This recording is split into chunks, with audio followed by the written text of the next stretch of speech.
हमें उसके बारे में अच्छी बातें तो दिमाग में आ ही नहीं सकती, क्योंकि बंधु अच्छा सोचने का अभी हमारे पास वो माधा आया नहीं है। ऐसा ही बंधु सब अपरिचित व्यक्ति के साथ पहली मुलाकात में अगर अपना परिचय देना हो तो संकेत के हिसाब से वो परिचय दिया जाता है। ऐसे राजकुमार स्त्रीनिक ने आपको जो मामा कहकर के पुकारा, मामा कहने का मतलब ये है कि मैं उस परिवार का हूं या मैं उस माता का पुत्र हूं जो मेरी माता पतिव्रता क्या है, अपने खानदान का परिचय दे रहा था कि लो खानदान कैसा है मेरा, कि जिस माता के गर्भ से मैंने जन्म लिया है वो मेरी माता पतिव्रता नारी है। तो वो कितना बड़ा परिचय उसने क्या कर दिया, अपनी माता के बारे में कहा कि क्या मेरी माता जिस मेरे पिता के साथ उनका विवाह हुआ, उसके बाद उन्होंने ये संकल्प किया इस जीवन के अंदर सिर्फ एक ही पुरुष मेरा क्या रहेगा, पुरुष पति के रूप में मुझे स्वीकार है, अन्य किसी पुरुष के प्रति मेरे अंदर कोई कामना, कोई किसी प्रकार की वासना नहीं होगी, और सभी मेरे छोटे मेरे भाई और बड़े मेरे पिता के समान होंगे। ऐसा संकल्प क्या किया जाता है जीवन में बंधु। जो हम नियम और प्रत्याख्यान लेते हैं, जैसे आप लोग वाचनाचार्य प्रवर के मुखारबिंद से जो आप लोग भारत के बारे में अनेक प्रवचन हमने क्या किए सुने हैं, और जीवन में बंधु बड़ा आसान होता है। आसान तब होता है जब हमें कोई ज्ञान क्या करता है, एक गृहस्थी है, और गृहस्थी व्यक्ति को ब्रह्मचार्य कैसे रहा जा सकता है, क्योंकि ब्रह्मचार्य व्रत रहने के लिए जो चतुर्थ व्रत है, सोधार संतोष व्रत के नाम से क्या किया। सोधार का मतलब जिसके साथ मेरा विवाह हुआ है, बस उस स्त्री तक ही मुझे क्या करना है, उस स्त्री और पुरुष तक ही मुझे अपने आप को सीमित रखना है। ये बहुत बड़ा ब्रह्मचार्य क्या है, कोई सामान्य नहीं। कि हमने बंधु हमारा शरीर अशक्त हो जाता है, शरीर कमजोर हो जाता है, लेकिन हमारा मन क्या करता है, उन काम और भोग वासनाओं में लगा ही रहता है, और समस्या हमारे मन की होती है। तन तो हमारा क्या करके यहाँ जवाब दे चुका है। इसलिए भगवान भी हमें बार बार समझाते हैं, अगर जब हम किसी के साथ भोग भोगते हैं तो बंधु भोग का समय बहुत सीमित होता है।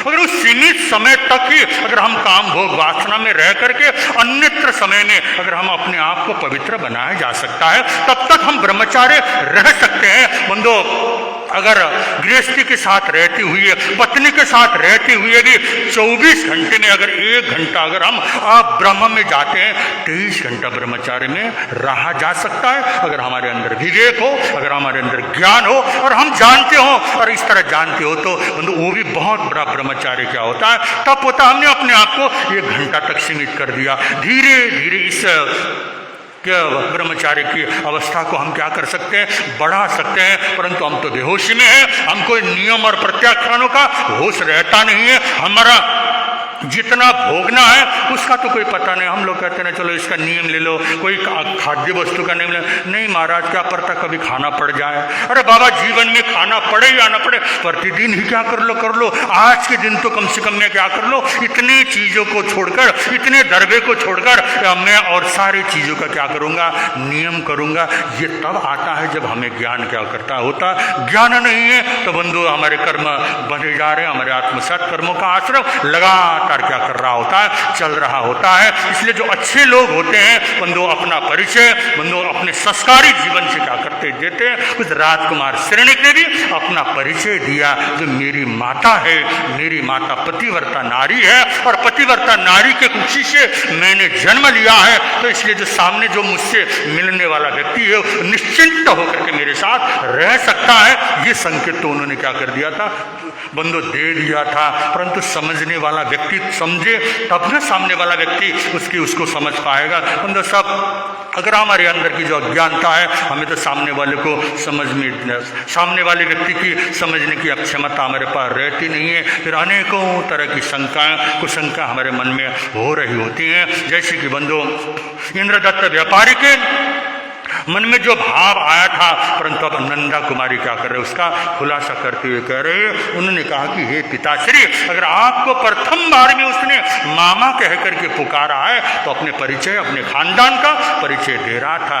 ये बोला तो उनको थोड़ा सा क्या हुआ, समझ में तो आया नहीं आया वो अलग बात है। तो उन्होंने फिर सारी बातें जो बतलाई, उसके बाद उन्होंने कहा हम थोड़ा सा आगे बढ़े, और बढ़ते ही एक गाँव में चले गए, एक शहर में चले गए। मैंने कहा चलो यहाँ भोजन करते हैं। तो उसने कहा कि यहाँ नहीं रहेंगे, ये तो छोटा सा खेड़ा है, ये हमारे अनुकूल नहीं है, ऐसा कह के वहाँ से निकाल लेता है। अब 2-4 बस्ती वाले गांव में एक हाट की दुकान थी, एक किराने की दुकान थी, उसको वो शहर कह करके क्या कर रहा है। तो बंधु इसमें भी उसने सामान्य रूप में कहा, जहाँ पर हमारे आवश्यकता अनुसार हर वस्तु उपलब्ध है वो हमारे लिए शहर है, और जहाँ हमारी आवश्यकताओं की वस्तु एक जगह पर न मिले, हमारे लिए वो कोई शहर हो या गाँव हो, फर्क नहीं पड़ता, हमारे लिए तो क्या है वो गाँव होता है। इसलिए उसने ऐसा कहा होगा कि हमारे आवश्यकताओं की पूर्ति करने में या एक स्थान पर हमारी आवश्यकताओं की पूर्ति होना संभव नहीं है, तो हमारे लिए ये शहर ठीक गाँव के समान है बोल करके वो आगे ले गया। तो बंधु ऐसी वार्तालाप हो रही थी, तब उसने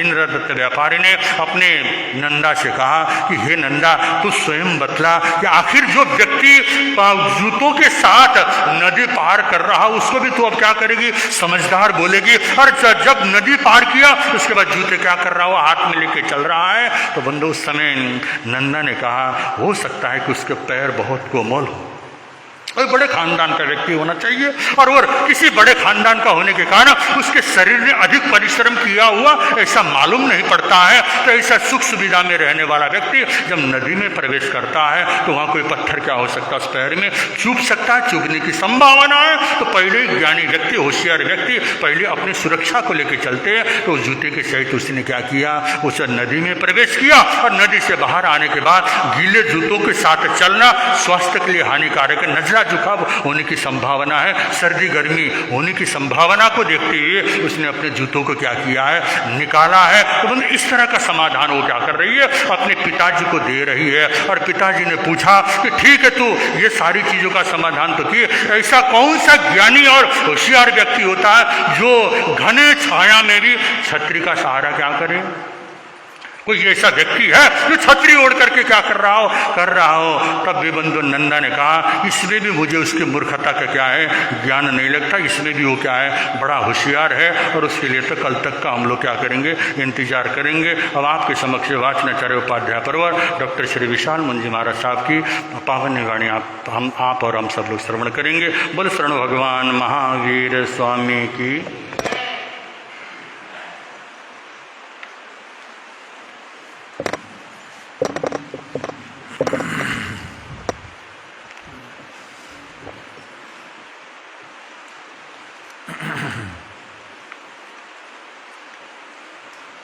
त्रिभुवन पीड़ा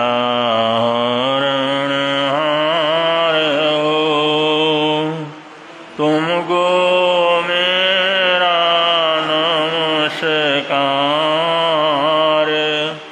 सर्व जगत के अलंकार प्रणाम तुम्हें मेरा हर बार। तीन जगत के नाथ आपके चरणों में जाऊं बलिहार।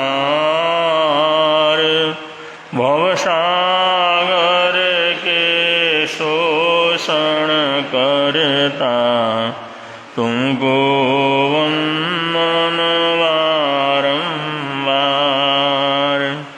भवसागर के शोषण करता तुमको वंदन बारंबार।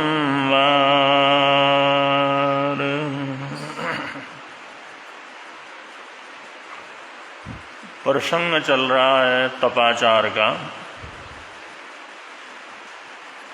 तपाचार क्या है और उस तप का आचरण करने वाला तपस्वी कैसा होता है।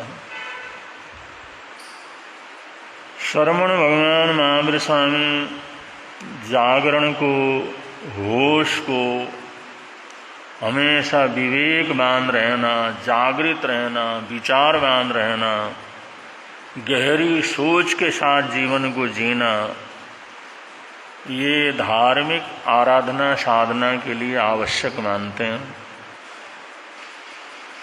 और उस जागरण को बनाए रखने के लिए उन महापुरुषों ने ये तप के संबंध में बहुत सी जानकारी और बहुत सी सूचनाएं दी हैं। तपस्वी वो होता है जो अपने जीवन का मालिक। अपने जीवन का मालिक का मतलब अपने मन का मालिक हो, अपनी बुद्धि का मालिक हो, अपने दिल का मालिक हो। कोई दिल के पीछे जो है बिक जाते हैं, कोई मन के पीछे बिक जाते हैं, कोई अपनी कुबुद्धि के पीछे जो है बर्बाद हो जाते हैं। श्रोतेंद्रिय, चक्षुएंद्रिय, घ्राणेन्द्रिय, रसेंद्रिय, स्पर्शेंद्रिय, ये पांचों इंद्रिय भी हमारे ही अपने हैं। इन सब को मिला करके मन, वचन, काय, इन सब को मिला करके हम होते हैं, जीवन होता है। तो ये जीवन का जो मालिक होता है वो तपस्वी होता है। और ये मालकियत सिद्ध करना, उस मालकियत के अंदर जीना। एक तो मालिक तो होता है लेकिन मालकियत उसकी नहीं होती। एक सामान्य नौकर भी उसको कुछ भी कान भर के कुछ भी कर देता है, अड़ोसी पड़ोसी कान भर के कुछ भी गलत रास्ते के ऊपर चला लेता है। तो होने को तो घर का मालिक है, लेकिन वो किसी की बात में आ जाता है तो उसकी मालकियत नहीं है, उसके ऊपर कोई भी हावी हो जाता है। हावी नहीं होना, अपने आप को सबके ऊपर हावी रखना, इसको मालकियत कहते हैं, मालिक है।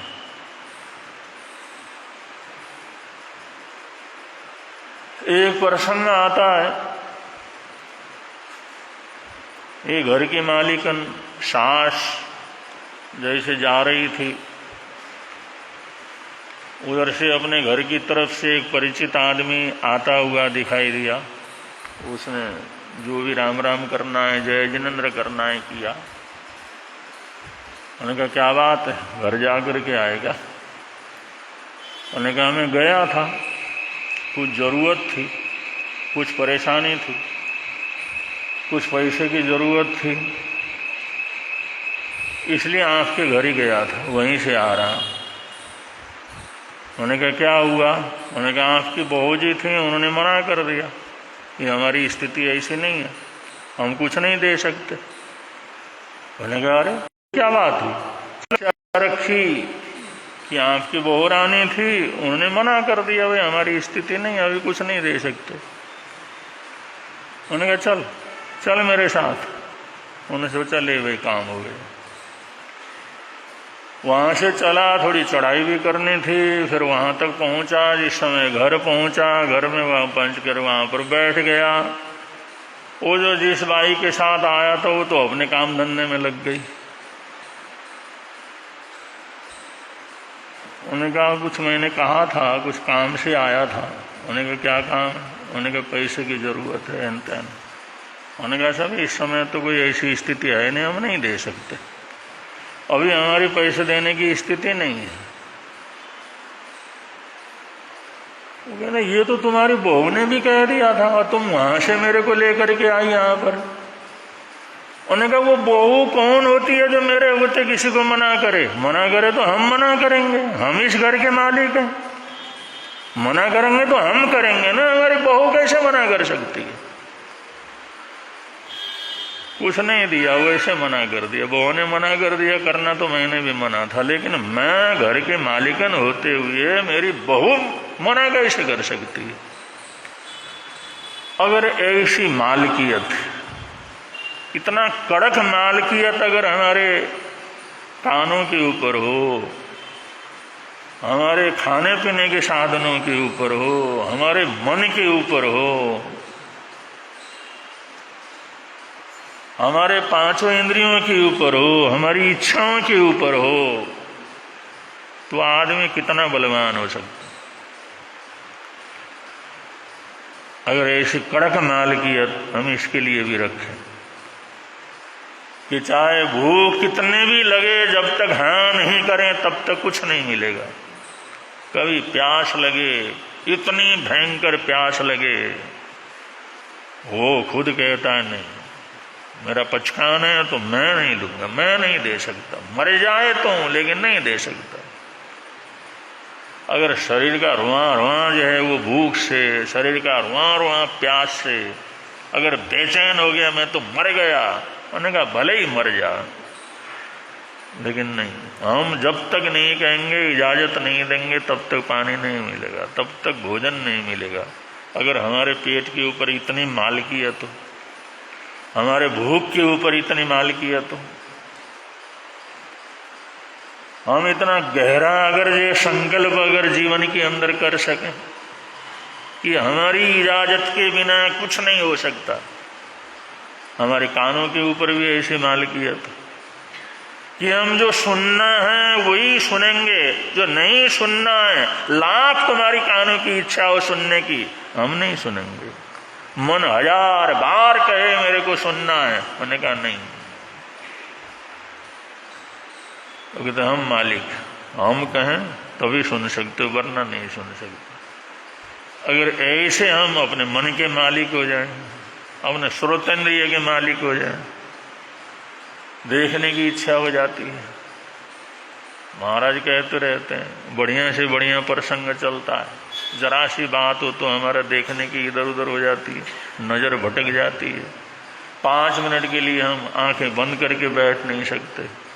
अगर हम 1 घंटे के लिए बैठते हैं, आधे घंटे के लिए हमने प्रतिज्ञा की, आधे घंटे हमारी आंखें नहीं खुलेंगी, चाहे कुछ भी हो जाए, और उसके बाद कुछ भी हो जाए, मच्छर भी आ जाए, कुछ भी हो जाए, कुछ बुलाए भी, कोई भी वातावरण बने, उसका ऐसा जब तक मैं नहीं कहूं तब तक पलकें खुल नहीं सकती। कि हमारी मालकियत, हम कहेंगे तभी खुलेंगी, वरना हमारे बगैर तुम नहीं खुल सकते।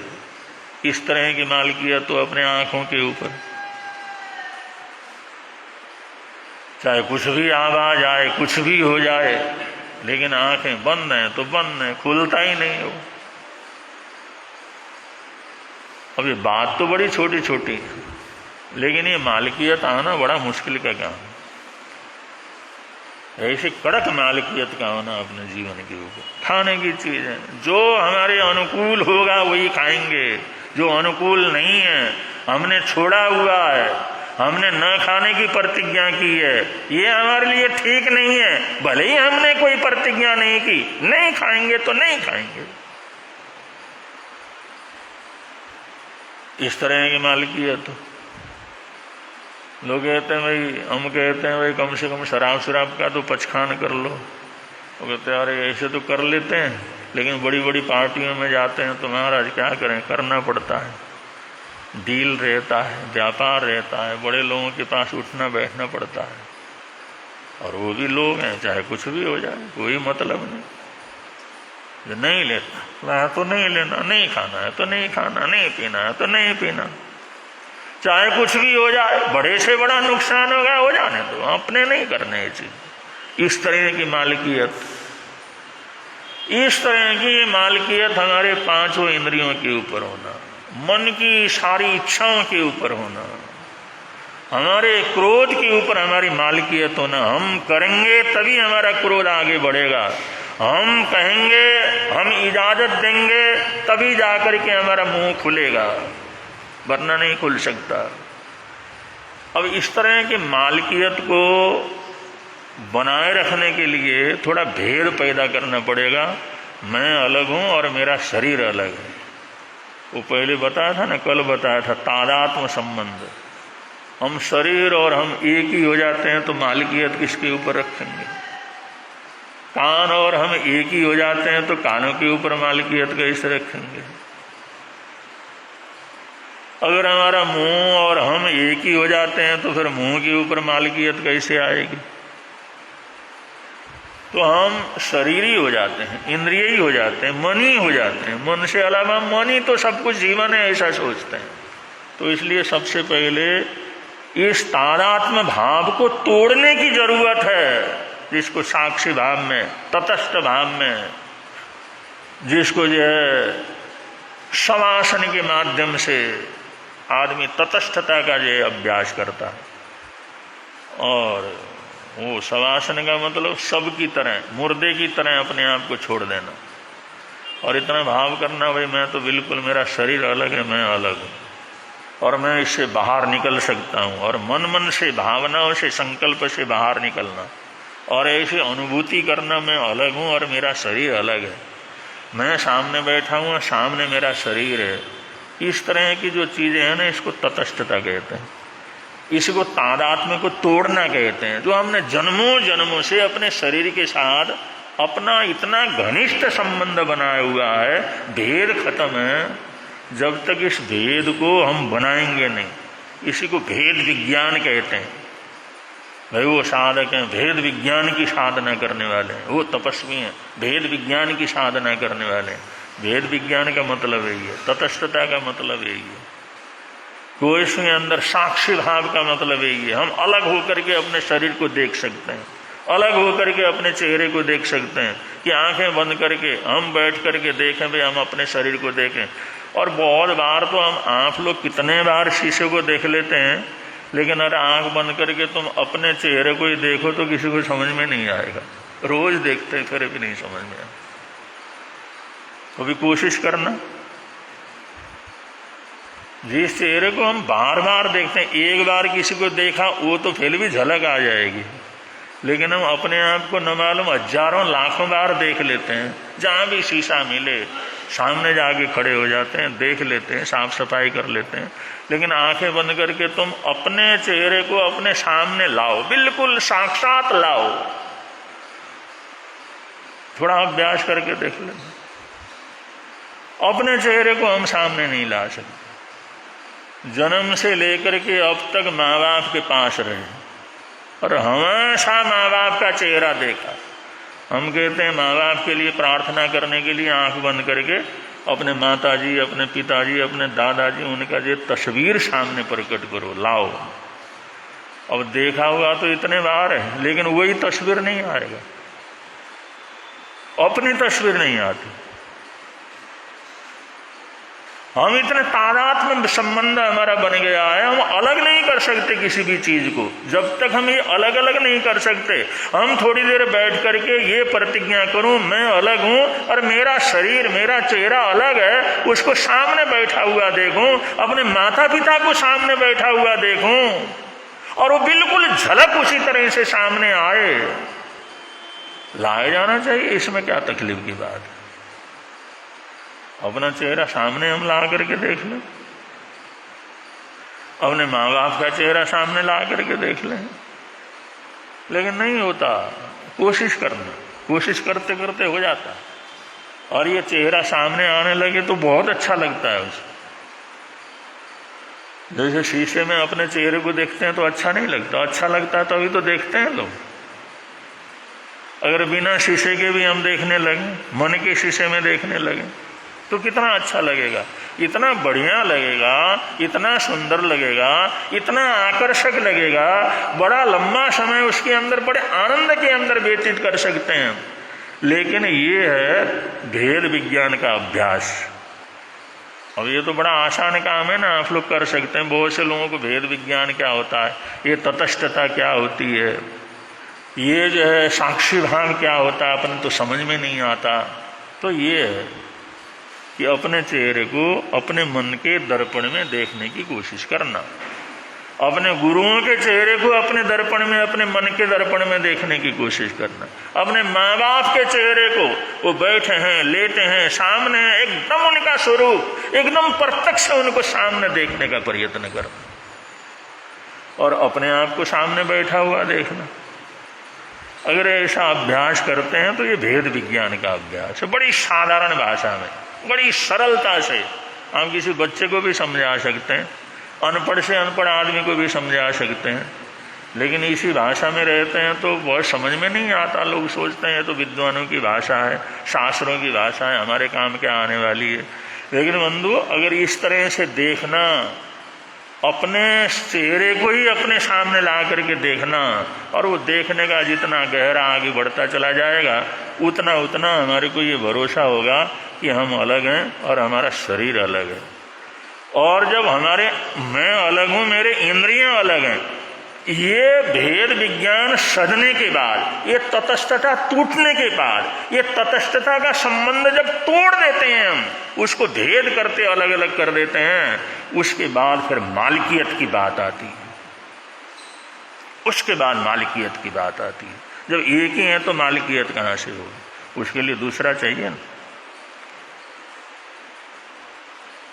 और क्रोध आया तो अपने को एकदम ध्यान में रहेगा, मेरे अंदर क्रोध आ रहा है, मेरे क्रोध का चेहरा मेरा बदल रहा है, आंखें लाल हो रही हैं, शरीर फड़क रहा है, ये सामने बैठा हुआ देख सके, तब तो हम कंट्रोल कर सकेंगे, तब तक तो मालिकियत की स्थापना कर सकेंगे। जब तक सामने देख ही नहीं सकते, थोड़ी देर के लिए ध्यान से अलग भी नहीं कर सकते, तो उसके ऊपर मालिकियत कैसे होगी? उसमें स्वामित्व कैसे स्थापित करेंगे? इसलिए तटस्थता का तोड़ना, भेद विज्ञान का अभ्यास करना और उसके बाद उसमें मालिकियत को जो है स्थापित करने का प्रयत्न करना कि मैं मालिक हूं, मैंने मालिक होकर के रहना। ये मन हो, मेरी बुद्धि हो, मेरा विवेक हो, विचार हो, जो भी हो, मेरे हाथ हैं, मेरे पैर हैं, मेरा शरीर है, मेरे इंद्रियां हैं, मेरी इच्छाएं हैं, वो सारे मेरे से नीचे हैं। मैं करूंगा तभी इनको जो काम मिलेगा, मैं नहीं तो मैं आदेश के बिना कुछ नहीं कर सकते, कुछ होना ही नहीं। मेरे आदेश के बिना तुम कुछ नहीं देख सकते, मेरे आदेश के बिना तुम कुछ नहीं सुन सकते, मेरे आदेश के बिना तुम कुछ नहीं खा सकते। ऐसे मालिकियत स्थापित करना। जब तक इस मालिकियत को हम स्थापित नहीं करेंगे तब तक वो तपस्वी हो। तपस्वी वही होता है जो अपने जीवन का मालिक। अब दुनिया की मालिकियत के लिए तो आप लोग, हम लोग सब करते रहते हैं, अपने अधिकार को जमाने की चेष्टा करते हैं, लेकिन अपने जीवन के ऊपर अपनी मालिकियत रखते नहीं है। वही सबसे बड़ी भूल हो जाती है। एक भिखारी आया भीख मांगने के लिए, सारे खड़ा था, तीसरा मंजिल ऊपर जो मालिक बैठा हुआ था, हाथ जोड़ के कहने लगा, मालिक नीचे आओ। मैंने कहा बोल क्या बात है? मालिक नीचे आओ। बहुत महत्वपूर्ण बात, आपसे कहनी है, पर नीचे आओ। दूसरे मंजिल में आया, मैंने थोड़ा नीचे उतर के आ जाओ। मैंने कहा बोल जो भी बोलना है। अरे कोई सुन लेगा, शर्म आती है बोलने में, कोई ऐसी बात है, हम नीचे आ जाओ। और ऐसे करते करते ऊपर से नीचे उतारा उसे। थोड़ी ऊंचाई के ऊपर था, ऊंचाई के ऊपर मकान हो, भिखारी, और उसने बोलते बोलते साहब नीचे आइए, थोड़ी देर के लिए तो आइए, सुन तो लीजिए। और करते करते जिस समय नीचे आया, और नीचे आया तो उन्होंने कहा बोल क्या बात है? उन्होंने कहा थोड़ा नजदीक में आ जाओ। उन्होंने कहा कुछ खाने पीने को मिलेगा, कुछ साधन मिलेगा? उन्होंने कहा क्यों, चल मेरे साथ। और वो बेचारा, उसको चला नहीं जाता था, फिर ऊपर चला। उन्होंने कहा चल चल मेरे साथ चल, कोई बात नहीं। फिर और ऊपर चला गया, फिर ऊपर चलो, छत के ऊपर उसको लेकर के गए। उन्होंने कहा साहब कुछ मिलेगा खाने पीने का? ना कुछ नहीं मिलता है कुछ नहीं हमारे घर। उन्होंने कहा साहब कुछ नहीं देना था, नीचे ही बोल देते। अरे मैं बेचारा चला नहीं जाता, तुमने नीचे से मेरे को तीसरे मंजिल ऊपर तक लेकर के आए, जब यही बोलना था तो नीचे बोल देते। उन्होंने कहा तुम भिखारी होकर के, भीख मंगा होकर के मेरे को तीसरे मंजिल से नीचे ले जा सकता है, तो मैं इस घर का मालिक तेरे को ऊपर नहीं ला जा सकता? उन्होंने कहा चला जा, अब यहाँ कुछ नहीं मिलना। ये जो दुनिया के अंदर मालिकियत छांटते हैं, अगर ये अपने जीवन के ऊपर छांटने लगे तो कहाँ गलतियां होंगी? मन के अंदर को विचार आया, सोचते हैं इस विचार को मैंने निकाल देना, थूक देना, तेरे को नहीं। ऐसी भाषा कोई बोलने का नहीं बोल सकता, ऐसी भाषा। अगर ऐसी मालिकियत जो अपने दुनिया के अंदर छांटते हैं, घर परिवार में छांटते हैं, दुकान मकान के अंदर छांटते हैं, नौकर चाकरों के ऊपर छांटते हैं, मजदूरों के ऊपर छांटते हैं, अगर ये मालिकियत हम अपने ऊपर छांटने लगे, प्रयोग करने लगे, तो हजारों प्रकार के पापों से हमारा बचाव हो जाता है, कर्मों की निर्जरा हो जाती है, सारे कर्म हमारे टूटने लग जाते हैं, सारे कर्म हमारे छूटने लग जाते हैं, क्योंकि हमारी मालिकियत ऐसी है कि हमारे आदेश के बिना तो कोई कुछ कर ही नहीं सकता। तो फिर कहाँ से पाप हो? अब इतना जागृत आदमी पाप तो कर नहीं सकता, जो मालिक होगा वो गलत तो कर नहीं सकता, जाग रहा हो गलत कैसे करेगा? तो ये मालिकियत जीवन के अंदर लाने का जो अभ्यास है उसका नाम है अनशन तप, तपाचार। ये अनशन का तप ऐसा तप है, इससे हम अपने जीवन का मालिक बन सकते हैं, जीवन के स्वामी बन सकते हैं, जीवन के राजा बन सकते हैं, जीवन के सम्राट बन सकते हैं। अगर हम अपने जीवन के सम्राट बन गए तो सारे के सम्राट बन गए, तो राजाओं के राजा बन गए। तो ये अनशन तपस्या का कार्य है। तो बड़े प्रेम से आप लोग बोलेंगे, मिलता है आनंद प्रभु की वाणी से, मिलता है आनंद प्रभु प्रवर्तक शांति गुरुवर प्यारे, प्रवर्तक शांति गुरु जीवन नैया के रखवारे, जीवन नैया के जोड़ गए संबंध प्रभु की वाणी से, जोड़ गए संबंध प्रभु की वाणी से, मिलता है आनंद प्रभु। आज 1 अगस्त है और करीबन 1 तारीख को गुरु निहाल सेवा समिति के सदस्य भंडारा वगैरह लगाते हैं और नया महीना शुरू करते हैं।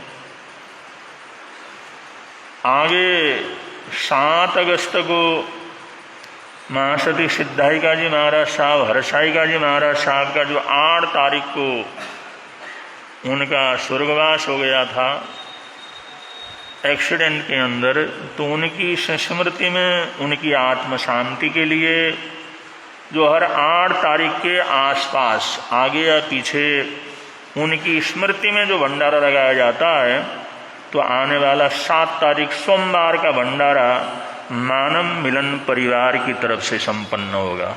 उसी उपलक्ष्य में उनके प्रति श्रद्धांजलि अर्पित करने के रूप में मानव मिलन परिवार की तरफ से 7 अगस्त सोमवार को भंडारे का आयोजन है। 17 अगस्त को आनंद ऋषि महाराज साहब का जन्मोत्सव है। 17 अगस्त को आनंद ऋषि महाराज साहब का जन्मोत्सव है और जैन कॉन्फ्रेंस परिवार की तरफ से 1,08,000 आइंबिल करवाने की योजना चल रही है। तो जो भी उसके अंदर भाग लेना चाहें जरूर ले सकते हैं और गुणग्राम का सब कार्यक्रम जो यहाँ होना है वो तो होगा। और उसी दिन भादव का महीना प्रारंभ हो जाएगा। भादव की संक्रांति भी 17 तारीख की है। 17 तारीख को सिंह की संक्रांति है, तो उस संक्रांति में भी संक्रांति सुनने के लिए, संक्रांति के जाप पाठ के लिए परिवार सहित उपस्थित होकर के उसका लाभ लेना है। उसके बाद आएगा संघ संरक्षक पूज्य श्री फूलचंद महाराज साहब की दीक्षा जयंती का कार्यक्रम। वो 4 दिवसीय कार्यक्रम रखा गया है।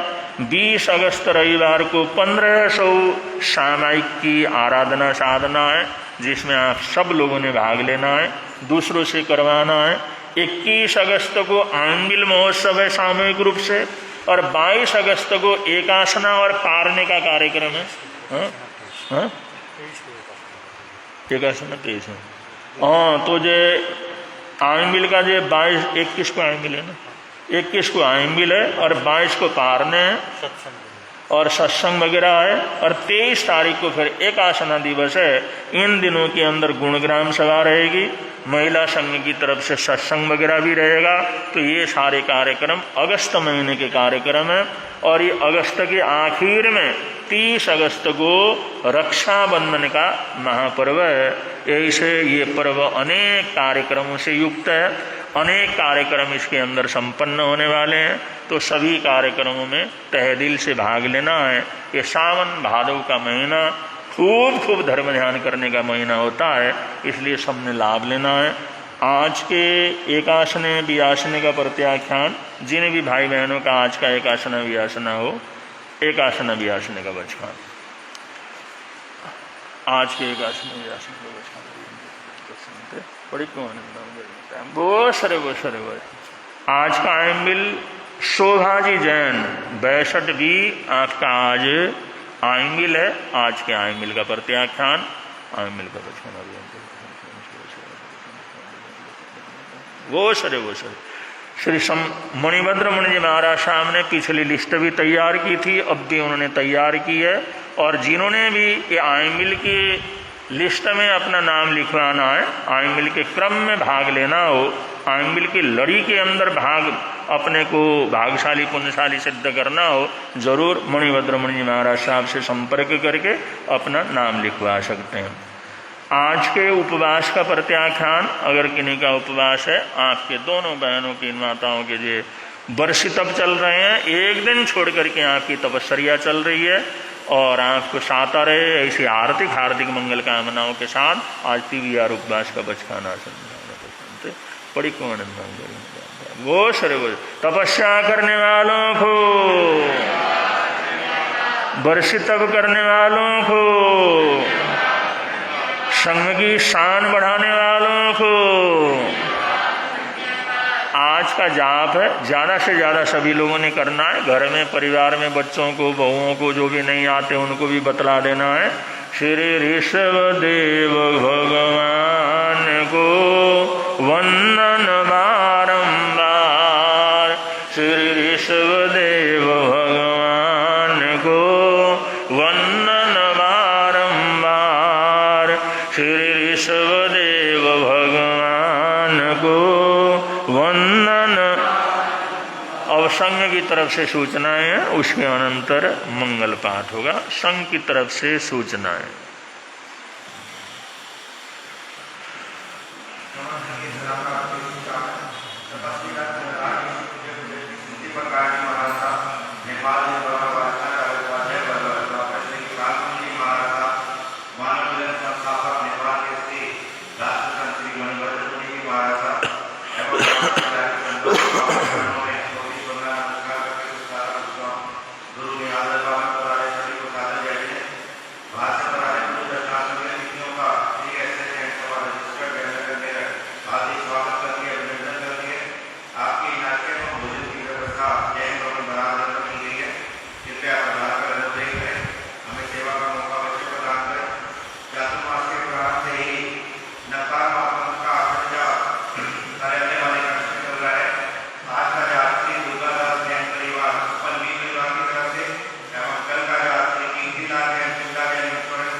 स्वामी की जय,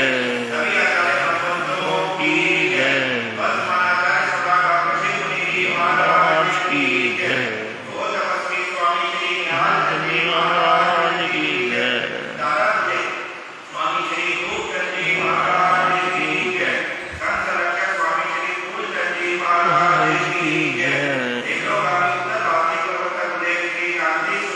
महाराज की जय, महाराज की जय, जय।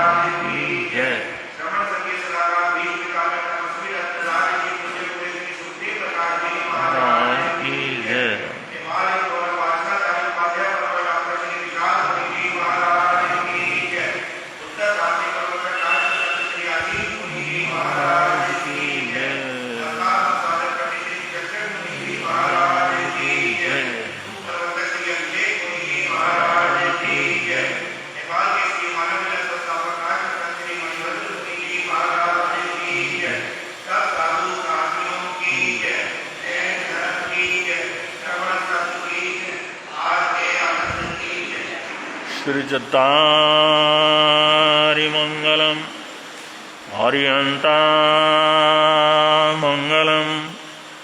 सिद्धामङ्गलं साहूमङ्गलं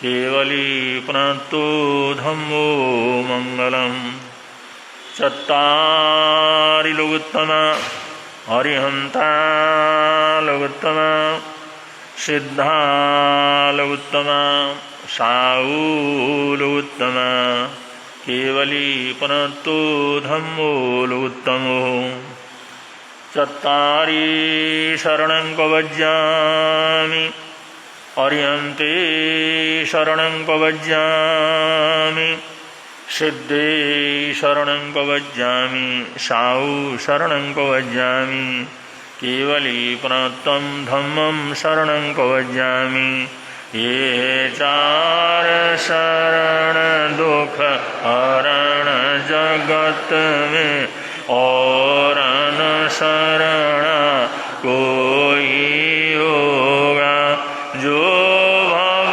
प्राणी करे आराधन उसका अजर